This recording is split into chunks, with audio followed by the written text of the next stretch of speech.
Азыр учурда көптөгөн мекендештер сыяктуу эле сиз дагы кирди чыкты маселеси ойлонуп жатабы? Сиз эч ойлонбоңуз, биз кызматтабыз. Көп жылдык айдоочулук тажрыйбасы бар Малик мырза сиздерди Москва шаарынан Казакстанга эсен-аман алып барып келет. Автоунаабыз таза жана ыңгайлуу, эч кыйналбайсыз. Бизге бүгүн чалыңыз. Биздин байланыш номерлер: WhatsApp +7926 422 1990. Байланыш номери +7999 836 68 23. Тартынбай чала бериңиздер. Биз үчүн сиздин коопсуздугуңуз маанилүү. Ассаламу алейкум.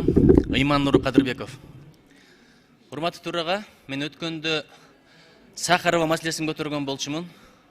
Ал жакта биздин мекендештерибизди мажбурлап медициналык кароодон өткөзүп жатат. 152 миңдей адам текшерүүдөн өтүптүр, 2 миңдейине шек саналыптыр. Анын 1,5 миңдейинден тастыкталыптыр, жанагындай венерикалык ооруларчы. Анан протоколдук поручение бердик эле, элчилик иштетип келет, тышкы иштер министрлигине иштетип келет. Президенттин өкүлүсүзгө чоң рахмат. Оперативдик тапшырма берипсиздер. Ал жакта иштеп атыптыр. Бирок эки жак кайрылыптыр да, биздин элчилик Россиянын генералдык прокуратурасына кайрылыптыр, бул бир. Экинчиден, саламаттыкты сактоо тармагындагы мыйзам бузууларды караган Росздравнадзор деген бар экен, ошол жака кайрылыптыр. Росздравнадзор дегенде жакшы айттыңар, биз буга чара көрөбүз деп аткан экен. Эми кайра Сахарова туура эле экен, аргасы чара болуп атыптыр, медициналык кароодон өткөзүш керек, башка жолу жок деп ошолордун сөзүн сүйлөп калыптыр да. Эми карга карганын көзүн чукубайт. Анан биздин элчиликтин өкүлдөрү сүйлөшсө дагы бир маселени айтып атыптыр. Ишенбесеңер, анда Кыргызстандын саламаттыкты сактоо министрлигинин өкүлдөрү жөнөткүлө, врачтар жөнөткүлө деп. Мына ушул сиздерге протокол тапшырма. Саламаттык сактоо министрлиги менен сүйлөшүңүздөр. Ал жактын тиешелүү структуралар менен сүйлөшсүн, биздин адистер барып кошо текшерисинчи, болбосо ошончо адамдан кантип эле ушунчасы ооруп калсын. Айттым го, 60 жаштагы апалардан бери чыгып атыптыр. Ошол жерде бирине бир талак берип кетип атыптыр, мен сенден күткөн жок элем акмак деп. Үй бүлөлөр бузулуп атыптыр да. Эми адамдар биринин жүнүн бири жейт, эми 10 миң деген адамдар кезекте туруп атат.